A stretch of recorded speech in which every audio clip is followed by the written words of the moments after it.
All right, welcome back. Yes, insecurity in Nigeria is a big issue in the lip of every Nigerian so far. It has been one attack to another in recent times. The Kaduna attack is one that cannot be easily forgotten. The attack on the train, the Abuja, the Kaduna-bound Abuja train is one that cannot be forgotten. The recent attack at a military formation in Kaduna as well is one that cannot be easily forgotten. Insecurity, insecurity, insecurity. Let's speak with Professor Usman Yusuf, who is a member of the Northern Elders Forum. He's also the former Executive Secretary, National Health Insurance Scheme, NHIS, and a financial analyst. He's joining us. Fantastic time we will be having with him from our Abuja studio. So good to have you join us on the show, Professor Usman. Yeah, good to have you too. Thank you for inviting me. Yes, we're discussing insecurity, threats, and attack. Tackling the menace. It is indeed a menace that is bedeviling us as a people, as a nation, and by extension even the continent. Nigeria has never had it this worse.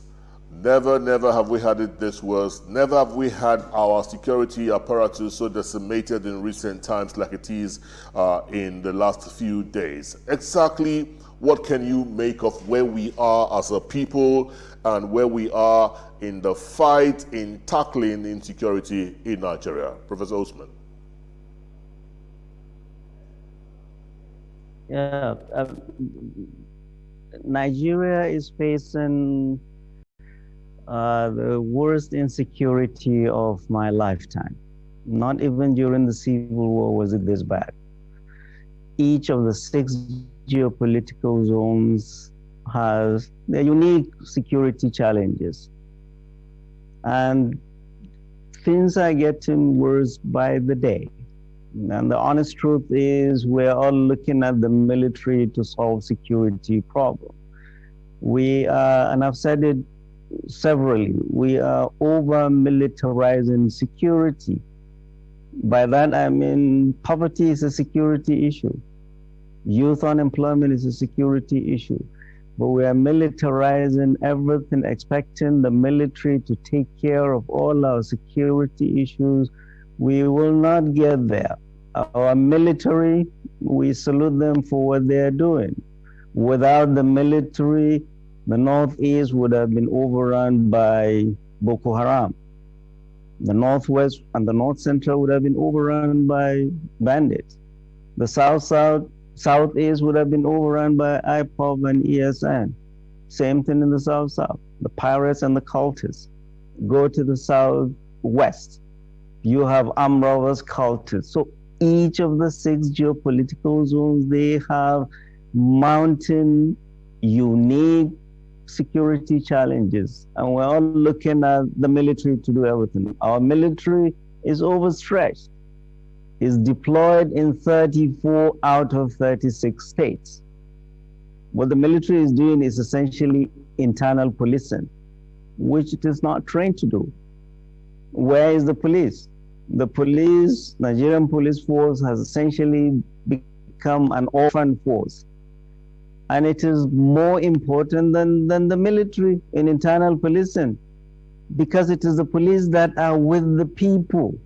The military is meant to protect our territorial integrity. But here you are, the military all over the place. In some places, they're even asking the military to take care of matrimonial issues. So we have it wrong. Nigeria is in a very serious security challenge that requires the involvement of everybody. Every stakeholder in this country must come in. And that was the reason we went into the forest with Sheikh Dr. Ahmed Gumi in 8 states in northern Nigeria, because we cannot depend on the government, the military alone. We went to 8 states, 5 in the Northwest and 3 in the North Central. Why did we go? We went there to listen. Because Martin Luther King said, violence is the language of the unheard.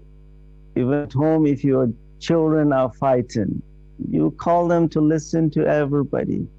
You don't just go slapping everybody. You listen. We have not been listening to our youth. And what we have realized all across this country is that all the 6 geopolitical zones, elders have lost control of their youths. We Fulani elders have lost control of our youth. That's why you see Fulani youth doing all of this criminalities as bandits. In the northeast, Kanuri elders have lost control of their youths. That's why Boko Haram. In the east, in the southeast, Igbo elders have lost control of their youth. That's why kids that did not see the civil war wanting to destroy this country again. So also in the southwest. You remember during NSAS, when the youth went berserk, there was not a single southwest elder could call them to order. The same in the south-south. And that was one of the reasons we cannot all fold our arms and say, oh, it's government, government, government, government. What have you done? Our children and grandchildren will ask each and every one of us, what did we do at this point in time in our country? That was why we went into the forest. That's why we got involved, and we will continue to get involved. Everybody must get involved in his local, from what level? Local conflicts, and see how he can come in.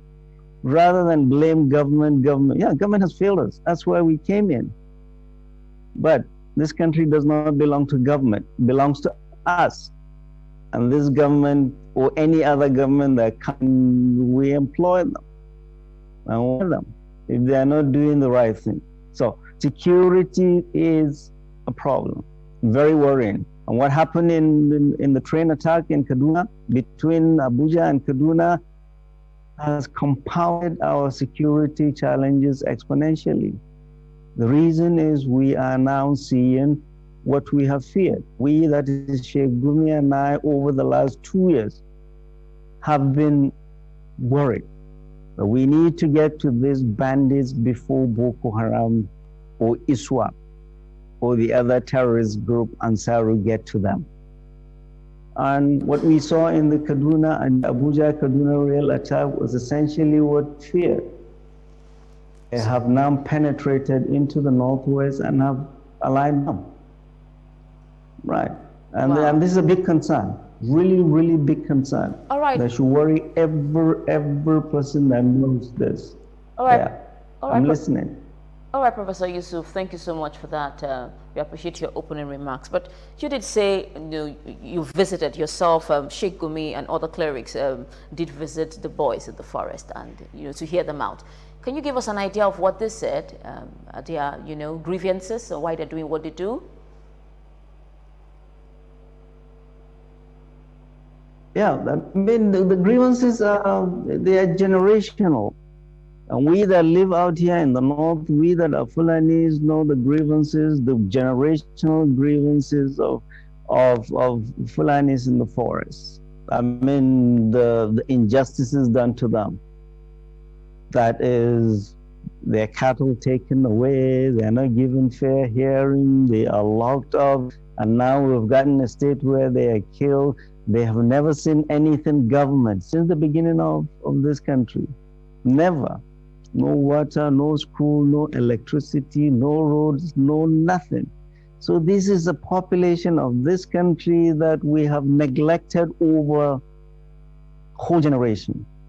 And now criminality has come in. And it's the people that are picking these grievances and making it their shield. And using these genuine grievances of my folks that are in the forest for their criminal intents. And we need to tease up legal Fulani herders who are the majority in the forest and these criminal bandits. And they are the minority, the one causing the havoc all across the land. Their grievances are generational. But when we go in with Sheikh Gumi, we listen to them. He listens to all of them. And they finish talking. And he tells them, we've heard you. Your grievances are real, but this is no reason for you to do what you're doing. This is not us, this is not our upbringing. There is many scripture that will support you. The way we come to you and hear your grievances, that's how we go back to our elected representatives, our governors, and talk to them too, and see how we can bring peace in the land. This thing is doable if we all of us, especially clerics, get involved. I have how they told us in all the places they would not have gathered if it wasn't for a cleric coming. Many did not actually know Sheikh Gumi, but they had a cleric was coming. So they listened and they gathered for us in mass. Battalion-sized kid soldiers, dressed in military fatigue, with heavily armed, with guns. Little kids can hardly lift. You come out of that forest, you want to cry. How did we get here? How did we get here? So this is where we are. This is where we are. We need to listen. We've not been listening. Things have gotten out of hand. But we must all continue to get involved. And that's why we are involved. That's why I encourage everybody in all the 6 geopolitical zones to get involved. No military, no government, no cleric alone or traditional ruler can handle this alone. It has to be a collective effort by all men and women of goodwill in this country. This country of ours has given us more than we've given back. We're not going to sit back and allow by essentially our children that we've lost control of. All across the 6 geopolitical zones. That is my message. That is the reason why we went. And we're not done. We've been to 8 states, 28 more states to go. You know, Prof, haven't listened to them. Now, you have a perfect understanding what the issues are. And I want to also believe that you've taken this issue, their concerns to the powers that be, because I haven't listened to you. One can tell that, yes, I could get involved in this, you can get involved and do your beats, and then the clerics and all of them can do their beats. But I think the bulk of the concerns lies with the government. What can you see in terms of what signals are you getting from government in attempting to address these concerns that have been raised by these individuals? Right, and I must admit, we are not the first set of people to have engaged them. The governors in all the northern states have been engaging them over the years. And what happened is that negotiations and dialogue break down. More often than not, because these bandits are not the most honorable people. So there is distrust between the government and the bandits. So dialogues break and negotiations and agreements are broken on both sides, but most of the time by the bandits. And then they go back into the criminality again, and why not? We did not delude ourselves at all that only 1 visit or 2 visits or 3 visits would be the magic bullet. What we plan to do, our goal is to listen, open a trusted line of communication that we must continue to use. Build trust between all parties. We saw before we went into the forest, we would see community leaders. We will meet traditionalists. We will meet Arus, the leaders of the Fulanis. We will meet the leaders of the Nsake, that is the vigilantes that are fighting the Fulanis. The Fulanis in the forest. Then we go into the forest. We hear them. And a lot of the time, we have even government officials coming with us. Prof, you've listened to these young men out there, and then you understand their grievances. But I'm also thinking, how much of this attention that they are asking for have they gotten by destroying public infrastructure, by burning villages where they also haven't even felt government's attention or of governance, generational governance? They haven't felt it. how does this translate to a sincerity of purpose in seeking for the right attention from government? Yeah, this is question that, yeah, this is a question you should ask one of the bandits when he comes on your show. But seriously, on a very serious note, when I do presentations to people and I show them slides of grievances of these bandits, people say, stop it, everybody has grievance, but nobody pick up the arms. I say, yes, that's all the more reason why we should listen. So this is a country that we do not listen to grievances of people, that politicians do not listen to people until they pick up arms. In Ogoni and the South, they've been polluting their land and their water supply for years. Nothing happened. Nobody listened to them until they pick up arms. So is this a country you do not listen to people until they pick up arms?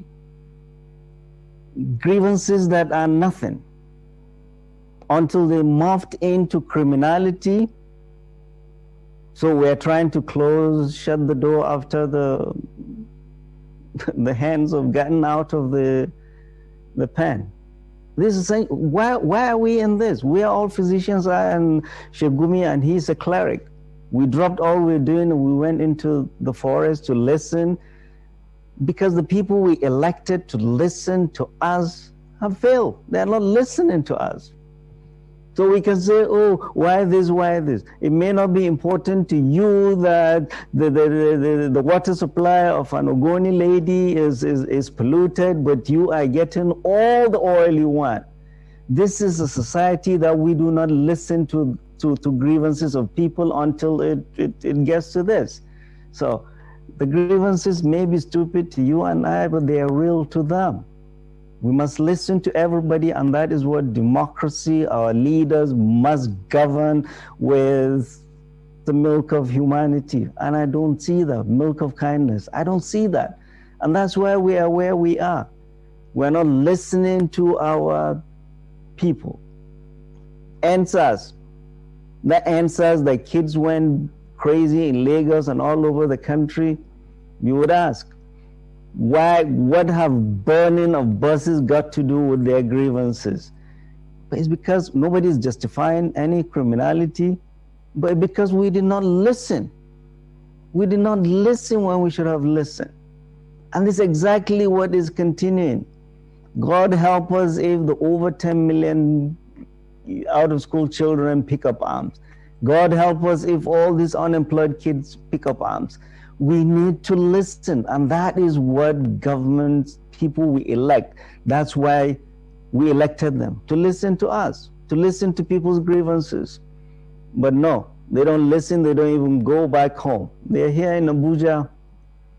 So we should never minimize the grievances of people. If your security man or your house girl have grievances, for goodness sake, listen to her. Don't just wave them. They're very important. Say hello to your house girl. Be nice. Ask them, how is their family? How are they doing? Be human. We have not been human in the leadership in this country all across the 6 geopolitical zones, and that's why we're having agitation by youth, them picking up arms, and things are getting out of control. Now, elders, we're all coming in. We are all supposed to come in now, before it gets too late. Before it gets too late.